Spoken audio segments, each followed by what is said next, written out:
कल के शो से पहले भी सिचुएशन मशरिक़ वस्ता में बन रही थी। कशमकश ईरान और इसराइल की जारी थी और थ्रेट्स दिए जा रहे थे इसराइल की जानिब से, और अमेरिका में रिपोर्ट्स नशर हो रही थी कि इसराइल ऐसा कोई इक़दाम उठा सकता है। तो इस बनते गर्दाब पर सेठ साहब ने कल भी एक पेशगोई की थी, लेकिन उससे अहम बात यह कि आज से 6 माह पहले सिचुएशन इस नहज तक पहुंच जाएगी, ये प्रेडिक्शन सेठी साहब ने कैसे की थी? सबसे पहले प्रोग्राम में वो शामिल करेंगे। सीरिया को वो बिल्कुल नॉकआउट हो गया ना, कुछ अरसा लगेगा, कुछ 6 महीने साल, इससे तवज्जो हटेगी, फिर ये ईरान के पास जाएंगे, छोड़ेंगे नहीं ईरान को। तो ईरान के और ईरान के अंदर जो सिचुएशन है वहाँ अब खमेनी साहब जो है वो अब सक्सेशन की बैटल शुरू हो रही है। वो चाहते हैं उनका बेटा जो है वो बने आयतुल्लाह बने, और वहाँ भी काफ़ी मसले हैं। अच्छा, तो वहाँ भी ये अब कोशिश करेंगे रेजीम चेंज की। मैं समझता हूँ अब रेजीम चेंज ईरान की बारी आ गई है। They will go for an attempt to dethrone the ayatollahs. अब वो कैसे करेंगे, कब होगा, वहाँ भी बड़े हालात ख़राब हैं इंटरनली, और इस रेजीम की पॉपुलैरिटी नहीं है। So I think focus on regime change in Iran ये आएगा अब। मेनोअन, अच्छा 13 दिसंबर को ये शो ऑन एयर गया था। उससे पहले बशारुल असद की हुकूमत का ख़ात्मा शाम में हुआ। उसी के पर्सपेक्टिव में सेठी साहब ने ये ख़दशा ज़ाहिर किया था, और 13 जून 2025 को ये पेशगोई मेनोअन पूरी हो चुकी है। और उसके बाद अगला कॉन्टेक्स्ट भी सेठी साहब ने दे दिया, जिसमें आज के शो में डिटेल में बात करेंगे। कल क्या कहा था सेठी साहब ने जब मैंने सवाल किया कि क्या हो सकता है? ये खतरा तो अब नज़र आ रहा है, क्योंकि कुछ जैसे कहते हैं ना, डॉट्स हमें नजर आने शुरू हो गए। लगता है ऐसे है कि इजराइल जो है अब तैयारी पे है, पूरी तैयारी पे है।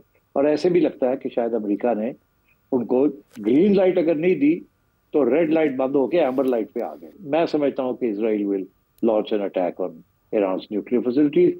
It will be a limited attack. उसमें American weapons and specially busting bombs will be used, and Israel will fly over certain Middle Eastern countries, because वो उसके जहाज वहाँ वैसे नहीं पहुँच सकते, and so they'll need to be refueled, and they'll have to fly over certain Middle Eastern countries to get to the nuclear sites of Iran. Conflict जो है इस वक्त बिल्कुल एज पे आई हुई है। और इस मुख्तसर से तबसरे में सेठ साहब ने सारी डायमेंशंस कवर कर दी थी इस अटैक ही, और वही हुआ। रात 3 बजे का वक्त बताया जा रहा है जब इसराइल ने ये अटैक लॉन्च किया, और बताया जा रहा है 200 से ज़ायद इसराइली एयरफोर्स के एयरक्राफ्ट जो थे वो इसमें हिस्सा ले रहे थे, और 100 से ज़ायद मकामात ईरान में टारगेट किए गए। और जैसे सेठी साहब ने अपने तबसरे में कहा, लिमिटेड टारगेट्स होंगे। तो nuclear sites, military facilities, missiles basis, senior leadership और सीनियर मिलिट्री लीडरशिप को टारगेट किया गया। इस्लामिक रिपब्लिक ऑफ ईरान की राइजिंग लाइन इस ऑपरेशन का नाम था, और इसमें ये भी बताया जा रहा है कि आला फौजी क़यादत को नुकसान पहुंचाया गया, और 6 के करीब जौहरी साइंसदान ईरान के मुताबिक इसका निशाना बने हैं। तो जाहिर है सेठी साहब, एक बार फिर अब यहाँ तक के तो जवाब हमें मिल गए कि अटैक हो गया। सवाल और भी बहुत से उठ रहे हैं कि इसमें अमेरिका का क्या किरदार है, इसकी माशी कीमत क्या होगी, रजीम चेंज ईरान के अंदर हो सकता है या नहीं हो सकता, अंदरूनी और बैरूनी तौर पर ईरान को किस कशमकश का सामना होगा, ईरान बदला लेने में कहाँ तक जाएगा। तो सबसे पहले मैं आपके सामने एक क्वेश्चन रखूँगी।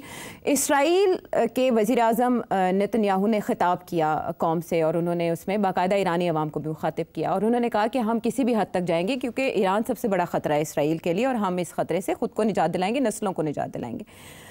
आपके ख़्याल में ये जो अटैक है, 60 दिन जो डील के लिए दिए गए अमेरिका की जानिब से ईरान को, क्या ये एंटीसिपेटेड था कि ऐसे ही होगा, इसी तरह का होगा, अमेरिका की मदद के बगैर होगा?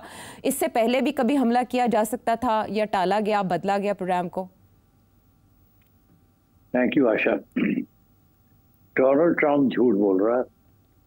अमेरिकनों को फुली इन कॉन्फिडेंस नेतन्याहू ने लिया था। ये प्रोजेक्ट ये रातों रात नहीं बना। इस प्रोजेक्ट के बनने में कम से कम 6 माह लगे होंगे, इससे भी ज़्यादा। और अमेरिकनों को पता होगा, और उनकी ताउन के साथ ये सब कुछ किया गया होगा। अब जो डिटेल्स मिल रहे हैं उससे जाहिर है कि इतना बड़ा प्रोजेक्ट जो है वो CIA को तो पता था, बिकॉज इसके 3-4 पहलू थे। सबसे इम्पोर्टेंट पहलू ये था कि तेहरान के करीब खुफिया तौर पर एक बेस एरिया बनाया गया। ये तो सोच भी नहीं सकते थे ईरानियंस कि उनके दरमियान के अंदर एक ऐसा इलाका जहाँ खुफिया तौर पे एक बेस एरिया बनाया जाए, जहाँ कमांडोज भी हों, इलेक्ट्रॉनिक इक्विपमेंट भी हो, वेपन्स भी हों, ड्रोन मैन्युफैक्चरिंग भी हो, वगैरह वगैरह। तो ये कोई रातों रात तो नहीं हुआ। तो ये तो तैयारी थी इसकी पूरी। इसीलिए डोनाल्ड ट्रंप कॉन्स्टेंटली ये कह रहा था ईरान को कि आप बात कर ले, मेरे से बात कर ले, नहीं तो जंग होगी। तो उसे तो सब तैयारियों का पता था। क्या उसे ये भी पता था कि इस स्टेज पे ये लॉन्च होगा? मैं समझता हूँ ये भी पता था। ये भी आखिरी वक्त पे उन्होंने इतला कर दी थी, क्योंकि डोनाल्ड ट्रंप चाहेगा कि ये ऑपरेशन जो है इसके बाद फिर ईरान के साथ कोई नेगोशिएशन हो। और इजराइल तो ये कह रहा है कि ये 2 हफ्ते और चल सकता है, अभी उन्होंने और भी टारगेटिंग करनी है। मगर ये ऐन मुमकिन है कि डोनाल्ड ट्रंप और ईरान की बातचीत फिर शुरू हो जाए और डोनाल्ड ट्रंप फिर सीज फायर करवा के और एक नया डील ऐसे करवाए जैसे कि डोनाल्ड ट्रंप ने ये कामयाबी हासिल की है। मगर मैं समझता हूँ दिन ब दिन ये हालात बिगड़ने जा रहे हैं और इस किस्म के एजेंडे की जो प्रॉमिस है वो कम होती जा रही है, क्योंकि ईरान की तरफ से ये ऐलान कर दिया गया है कि वो समझते हैं कि अमेरिका डायरेक्टली इन्वॉल्व है। और उन्होंने कहा कि अमेरिका के जो बेसिस हैं, military bases, embassies, consulates middle east के अंदर, उन सबको वो टारगेट करेगा। हालांकि आज तक पिछले 2 दिन में, पिछले 1 दिन में अमेरिकन ऑफिशियल्स जो हैं और कमेंटेटर्स जो हैं वो सारे यही कह रहे हैं कि अमेरिका का कोई रोल नहीं है, अमेरिका का कोई रोल नहीं है, विच इज़ नॉट ट्रू। तो वो इसीलिए कह रहे हैं क्योंकि वो चाहते हैं कि आगे अगर कोई बातचीत करनी है ईरान के साथ तो वो अमेरिका उसके अंदर इन्वॉल्व हो और फिर जो भी निकलता है उससे से उसकी क्रेडिट जो है वो डोनाल्ड ट्रंप ले। इसलिए वो कहते जा रहे हैं कि हमारा कोई रोल नहीं था, हमारा कोई रोल नहीं था। और इसीलिए अब ईरान को कह रहे थे कि आप हम बात कर ले हमारे साथ वगैरह। और ऐसे ही इसीलिए कतर के अंदर एक नेगोशिएशन की आखिरी 6ठी राउंड ऑफ टॉक्स भी जो है वो भी शेड्यूल किया हुआ था। तो मगर मैं समझता हूँ ये दिन ब दिन गेम बिगड़ेगी अब, क्योंकि ईरान ने ऑलरेडी अनाउंस कर दिया है कि वो अमेरिकन टारगेट्स और इजरायली टारगेट्स को इक्वली इंपॉर्टेंस देंगे और दोनों को टारगेट करेंगे। अगर ऐसे होता है तो फिर America will directly get involve in the fight. तो ये जो बातचीत की जो बात है ये तो खत्म हो जाएगी। मगर इससे कबल कि हमें ये देखना है कि इजराइल के जहाज जो है वो जब इजराइल के एयर स्पेस से चले हैं और कोई 200 से ज्यादा जहाज आए हैं, 100 से ज्यादा टारगेट्स थे उनके, हर जहाज में 3-4 मिसाइल्स थे। तो इसका मतलब है बहुत एम्यूनिशन ड्रॉप हुआ है ईरान में। तो वो इतना लंबा रास्ता जो है, इतनी तो किसी जेट के अंदर या बॉम्बर के अंदर फ्यूल की गुंजाइश नहीं होती, तो फ्यूलिंग तो करनी पड़ी होगी रास्ते में और गालबन इराक के किसी न किसी एरिया में रिफ्यूलिंग करनी पड़ेगी, जाते वक्त भी और आते वक्त भी। और वो इराक जो है is under the control of America. तो मैं ये समझता हूँ, और वो जो टैंकर्स हैं जो कि ये प्रोवाइड कर सकते हैं जेट्स की फ्यूलिंग, बहुत बड़े पैमाने पे इसकी प्लानिंग की गई होगी। तो America must be directly involve. ये हो नहीं सकता कि 100 जेट्स जो है उनकी रिफ्यूलिंग हुई है without American tankers over Iraq. And so I think this is definitely American involvement हुई है इसमें, इंक्लूडिंग ये जो बंकर बस्टिंग बॉम्ब्स हैं जो कि हेवीली फोर्टिफाइड, ये भी अमेरिकन ही प्रोड्यूस करते हैं ये बंकर बस्टिंग बॉम्ब। क्योंकि ईरानियन न्यूक्लियर फैसिलिटीज जो है वो काफी हद तक अंडरग्राउंड है और उनमें काफी कंक्रीट के 10 मीटर्स, 15 मीटर्स, 7 मीटर्स के कंक्रीट स्लैब्स उनको प्रोटेक्ट कर रहे हैं। And so I think American involvement तो है। अब अमेरिका अपने आप को थोड़ा सा अलग रखना चाह रहा है कि डायरेक्ट ना हो, ताकि वो कल को रोल प्ले करना पड़े तो कर ले। मगर इजराइल ने, नेतन्याहू ने जो बात कही है वो तो अब सारा इजराइल उस बात को मानता है कि ईरान के पास 8-9 न्यूक्लियर बॉम्ब्स बनाने का मटेरियल तैयार है या हो जाएगा अनकरीब, और अगर ऐसे उसको अलाउ कर दिया गया तो फिर इजराइल को बहुत शदीद खतरा है, एग्जिस्टेंशियल खतरा है। बट एज आई सेड, सबसे इम्पोर्टेंट बात यह है कि ये ऑपरेशन रातों रात नहीं हुआ, ये टोटली इजराइल से नहीं हुआ, ये ईरान के अंदर बैठ के उन्होंने सब कुछ किया है, जिसमें उन्होंने इलेक्ट्रॉनिक सर्वेलेंस भी की है और मिसाइल बैटरीज को भी, surface to air missile batteries को भी न्यूट्रलाइज किया है। कमांडोज भी थे इनके पास और ड्रोन्स भी वहां से लॉन्च किए हैं तो अगेंस्ट दीज फैसिलिटीज, ताकि जब इजरायली जहाज वहां आए तो उनको बैटरीज अटैक ना कर सके। So I think it was a Mossad stroke Israeli military operation. It's very rare कि इस हद तक इंटेलिजेंस एजेंसी जो है वो ज्वाइन करती है hands of the military, but this is a case of Mossad and the military, the IDF force, creating a joint platform. First, to protect the aircraft who are coming in, to provide intelligence. And last point, वो ये कि ये इसमें human intelligence का बहुत important role, because ये लोग जिन लोगों को उन्होंने टारगेट किया है, इसके ऊपर जाहिर है इनके रिसोर्सेज जो है, they must been Iranians, disgruntled Iranians, जो कि जिन्होंने ये इंफॉर्मेशन दी है। एंड क्योंकि ये लोग तो मूव करते रहते हैं लीडर्स जो हैं, तो ये बड़ी प्रिसीजन के साथ ये उनको आइडेंटिफाई किया गया और उनको टारगेट किया गया और फिर वहाँ बॉम्ब मारे गए। देखे ना, इसमें the other significant thing is कि ये ह्यूमन इंटेलिजेंस की वजह से दे फाउंड आउट के सारे रेवोल्यूशनरी गार्ड का हेड कहाँ है, फौज का हेड कहाँ है, and so on. And also इसमें द इम्पोर्टेंट इंटरेस्टिंग थिंग इसके मिलिट्री लीडर्स को अटैक किया गया, साइंटिस्ट को अटैक किया गया। Basically that those parts of Iran जहाँ either those were making the bomb उनको अटैक किया गया, और या दोज वर डिफेंडिंग ईरान उनको किया गया, या who have the capacity to launch counter attacks, revolutionary guards हो गए, the Iranian armed forces हो गई, and so on। तो सिविलियन लीडरशिप को नहीं अटैक किया, they could have, वो भी सोए हुए थे, उनको भी ये टेक आउट कर सकते थे, इनके पास इतनी इंटेलिजेंस थी, बट वहाँ उनको नहीं किया। आई थिंक वो इसीलिए नहीं किया बिकॉज आई थिंक कुछ प्लानिंग चाहिए होगी कि अगर रेजीम चेंज करना है तो या कोई नेगोशिएशन करनी है तो उसके लिए सिविलियंस की जरूरत पड़ेगी। So maybe I think that was one of the reasons why the civilians are not targeted. तो मैं समझता हूँ ये स्टेज 1 है ऑफ दिस ऑपरेशन। स्टेज 2 यही होगी कि या तो कोई नेगोशिएट करके डिसमेंटल किया जाए ईरान का प्रोग्राम, और अगर वो पॉसिबल नहीं है under pressure and military pressure, उन्होंने कहा था कि हम डिग्रेड करेंगे प्रोग्राम को, सेटबैक करेंगे और इरोड करेंगे, तो वो कुछ हद तक तो वो कामयाब हो गए होंगे। बट जब वो कह रहे हैं ना कि अभी हमने और करना है, दैट मीन्स कि they are going to continue degrading and destroying facilities, ताकि अगर ईरान बनाना भी चाहे न्यूक्लियर वेपन तो it's again now pushed back a couple of years at least. So I think इस किस्म की स्ट्रेटजी थी and it's largely succeeded. So the obvious question now will be what will Iran do? Yes, Iran क्या कर सकता है? अभी तक जो आपके तबसरे के मुताबिक और जो हक़ाइक़ बता रहे हैं वो ये कि इतनी मरबूत प्लानिंग थी इसराइली एजेंसी और उसकी फोर्सेस के दरमियान कि ईरान संभल नहीं सका और उसकी सारी तैयारियां रेत की दीवार साबित हुई। यहाँ तक कि चकमा दिया गया इसराइली वज़ीर-ए-आज़म हाउस की जानिब से ईरानी हुकाम को कि वो ये एक्सपेक्ट ही नहीं कर रहे थे कि रात के इस पहर भी ये अटैक हो सकता है। एक तो ये कि इसराइल का ये इल्ज़ाम लगाना कि ईरान एटमी बॉम्ब बना सकता है या न्यूक्लियर बॉम्ब के करीब पहुंच चुका है। दूसरी तरफ डोनाल्ड ट्रंप का ये कहना कि ईरान के पास न्यूक्लियर बॉम्ब नहीं है। दोनों बयानात एक दूसरे से मुताबिकत नहीं रखते। ईरान दर्दनाक इंतकाम की बात कर रहा है, जहन्नुम का दरवाज़ा खोलने की बात कर रहा है, मज़ा चखाने की बात कर रहा है। ईरान क्या करेगा इसके बाद? इस वक्त तो ईरान के पास ऑप्शंस बहुत लिमिटेड है मेरा ख्याल। देखिए, अभी पहली खबर तो यह है कि उन्होंने ड्रोन्स लॉन्च किए हैं against Israel.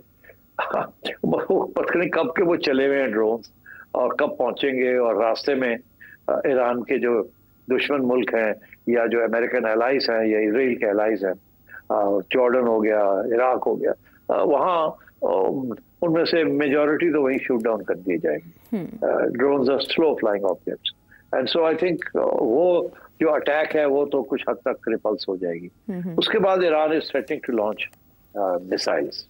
They have long range missiles and they can launch them, मगर इसराइल का जो डिफेंस सिस्टम है against missiles also very strong, और रास्ते में again they will be attempted with American help to diffuse them. तो मेरा अपना ख्याल है कि ईरान थ्रेटन तो कर रहा है कि न्यूक्लियर जैसा रिस्पॉन्स हम करेंगे, बट अभी उनके पास न्यूक्लियर वेपन नहीं है। अभी वो there some screwdrivers turn away from the weapon. फिर वो वेपन के अलावा भी उसकी लॉन्च का भी होता है, उसकी ट्रिगर का भी होता है, एंड ऑल दीज इश्यूज। और अभी यूरेनियम एनरिचमेंट जो है वो कहते हैं 50 से 60% हुई है। इसको to make a good bomb you have to go up to 90%। Dirty bomb तो आप कर सकते हैं 70% पे भी, but I think Iran is not in a position to use nuclear weapons right now. तो इसीलिए प्रीएम्प्टिव स्ट्राइक की है इसराइल ने, and I think it's been largely successful.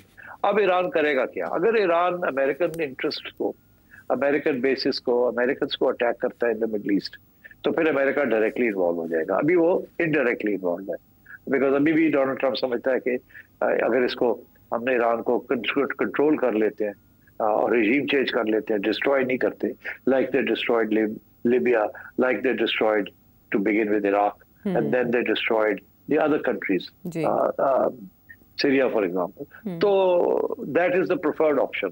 मगर अगर वो नहीं है, तो अगर उन्होंने अमेरिकन इंटरेस्ट को अटैक किया, जो कह रहे हैं कि हम करेंगे, और जिसमें एविडेंस भी है कि the Americans were involved in aiding and abetting Israel, तो फिर I'm afraid this will become bigger, and they will foment chaos in Iran, assassinations in Iran, bombings in Iran, separatist movements in Iran. एक नया scenario शुरू हो जाएगा।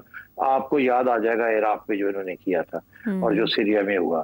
That is how ये dismantle करते हैं। अब सीरिया जैसा इतना बड़ा मुल्क with a great history and ancient civilization, Iraq same way, तो Iran is also in the same situation, और ठीक है, it's a long bigger civilization and so on, and a stronger country and very motivated, but at the end of the day आपने देखा कि किस किस्म का रिएक्शन या रिस्पॉन्स आया from the international community. Very interesting. Pakistan ने कंडेम किया जी, सऊदी अरेबिया ने कंडेम किया, यूएई ने कंडेम किया, ओआईसी भी कंडेम करेगी, मगर यूरोपियन नेशंस ने जी उन्होंने कंडेम नहीं किया। उन्होंने कहा है कि एस्केलेशन को रोका जाए जी। ये इज वेरी इंटरेस्टिंग। वो हर एक का बयान ये है कि एस्केलेट नहीं होना चाहिए, रोको, एस्केलेशन नहीं होनी चाहिए, एस्केलेशन नहीं होनी चाहिए। ये नहीं कहा कि ये गलत हुआ है या ये कंडेम किया है ओपनली, लाइक से पाकिस्तान ने जैसे किया या इवन सऊदी अरेबिया ने जैसे किया।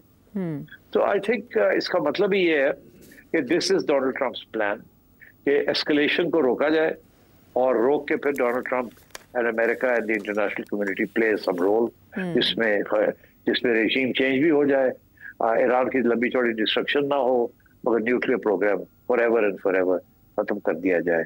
That would be the motive behind this, कि escalate ना करें, because इशारा किसकी तरफ है? इसराइल ने तो जो करना था कर दिया और वो करता जाएगा। और वो ईरान को कह रहे हैं ना कि आप ना रिस्पॉन्ड करें जी, जैसे पाकिस्तान को कहा था जब इंडिया ने किया, तो एस्केलेट ना करें। अच्छा, अब बात यह है कि ईरान ने फैसला कर लिया जैसे पाकिस्तान ने किया था कि हमने हिट बैक तो करना है। अब वो हिट बैक अगर ज्यादा कामयाब हो जाता तो फिर एस्केलेशन हो जाएगी फ्रॉम द इजरायली साइड, और अगर कंस्ट्रेंट रहता है, रिस्ट्रेंट रहता है, तो फिर शायद space for dialogue and ceasefire can take place.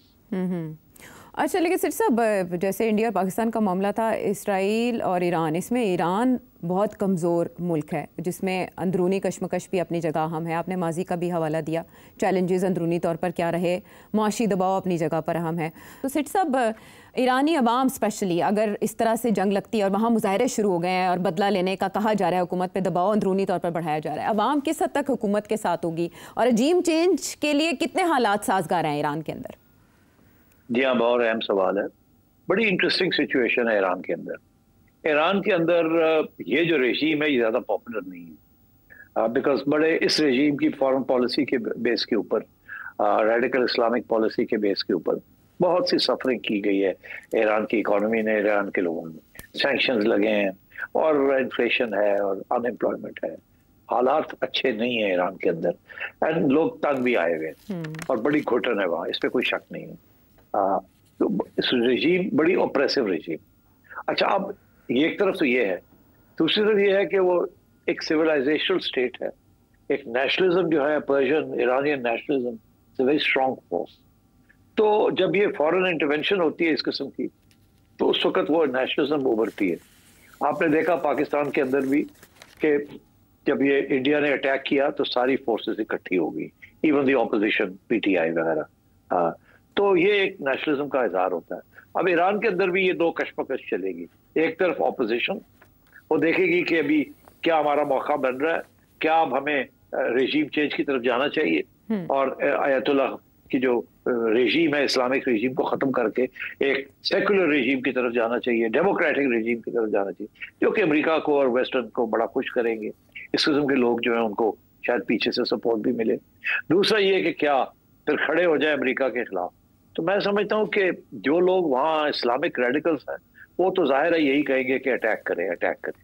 But मेरा ख्याल है कि जो लोग चाहते हैं कि एंड ऑफ दिस रेजीम, वो थोड़े नहीं हैं, वो साइलेंट जरूर हैं, मगर they are quite fed up with this regime also. तो ये कशमकश चलेगी। अब देखना ये है कि ये लोग किस तरीके से, इनकी जो हुकूमत है, ये जो लीडरशिप है, वो किस तरीके से इसको हैंडल करती है।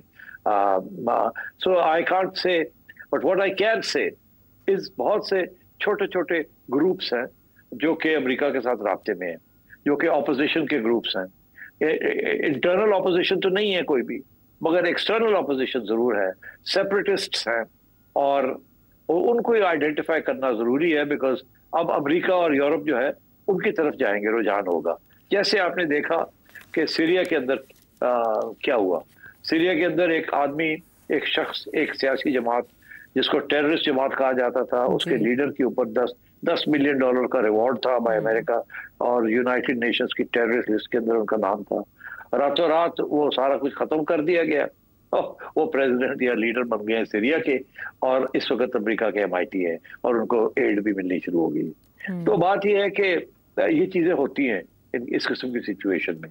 अब जो रेजिस्टेंस है ईरान के अंदर, जिसको अब यकीनी तौर पे हवा मिलेगी और सपोर्ट मिलेगा फ्रॉम द वेस्ट, सबसे इम्पोर्टेंट उसमें से इज एक ऑर्गेनाइजेशन जिसका नाम है national council of resistance of Iran.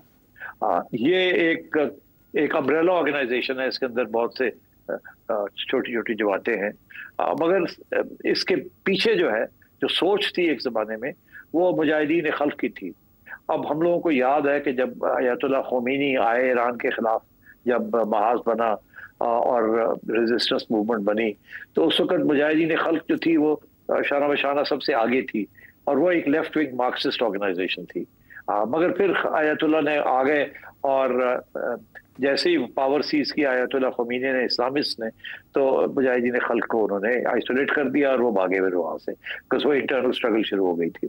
अच्छा, तो अब वो मुजाहिदीन खल्फ जो है, दे काफी अरसे तक तो वो लेफ्टिस्ट आइडियाज, मार्क्सिस्ट आइडियाज को वो प्रोपगेट करते रहे, बट आई थिंक उन्होंने भी देख लिया कि दुनिया किस तरफ जा रही है, स्पेशली सोवियत यूनियन नहीं रहा, ईस्टर्न यूरोप नहीं रहा, and so on, and so therefore उन्होंने ये रेजिस्टेंस काउंसिल बना ली है, जिसके अंदर जिसकी लीडर वो पुरानी लीडरशिप है ऑफ द मुजाहिदीन खल्क, मसूद और मरियम रजावी।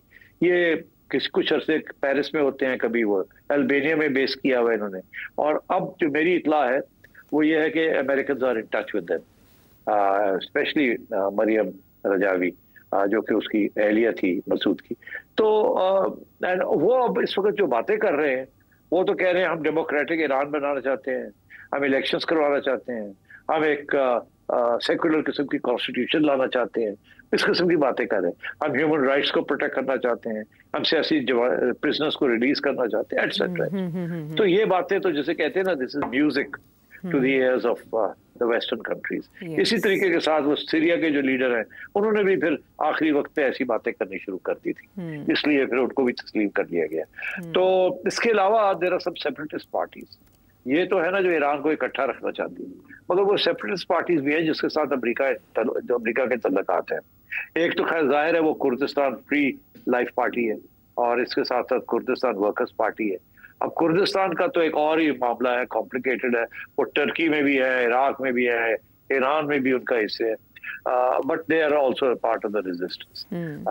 इसी तरीके के साथ बलोच लिबरेशन सेपरेटिस्ट के भी दो हिस्से हैं, एक है बलोच ग्रुप जुद्दुल्ला, जिसके बारे में सबने सुना है, वो सिस्तान के अंदर है, और दूसरा है जैश अदल, वो भी एक बलोचों का ग्रुप है, ये भी ईरानियन में ऑपरेट करते हैं, इनके साथ भी अमेरिका इनके साथ रास्ते में है। और फिर एक छोटे छोटे ग्रुप्स हैं, जैसे पीपल्स फिदायीन गुरिल्ला ग्रुप है, वो भी लेफ्टिस्ट है, नेशनल लिबरेशन मूवमेंट, एक छोटी सी जगह है आवाज, वहाँ एक सेपरेट प्रोविंस, एक सेपरेटिस्ट मूवमेंट वहाँ भी है, नेशनल लिबरेशन मूवमेंट है, और एक और फाइनली कैलिफोर्निया अमेरिका के अंदर एक ग्रुप बैठा हुआ है जिसका नाम है रिस्टार्ट। वो राइट विंग ग्रुप है जो कि रिपब्लिकन पार्टी के बड़ा करीब है। तो मतलब है कि इस किस्म की खिचड़ी जो है ना, अब वो पकी हुई है, अब वो किसको उठाते हैं, किसको लेके जाते हैं, किस आपको याद होगा अफगानिस्तान में भी ऐसी हुआ था ना, करजई, और उसके बाद फिर आपने देखा गनी आ गया एंड सो ऑन। तो वहां भी इसी किस्म की चीज थी, और अब यहाँ भी अमेरिका जो है ये पर फैलाएगा और ऐसे लोगों के साथ रास्ते में जाएगा कि किसी तरीके के साथ एक इंटरनल थ्रेट भी होनी चाहिए। अगर रेजीम चेंज करनी है तो किसको लाना है एंड सो ऑन। ठीक है, तो I think that's the scenario.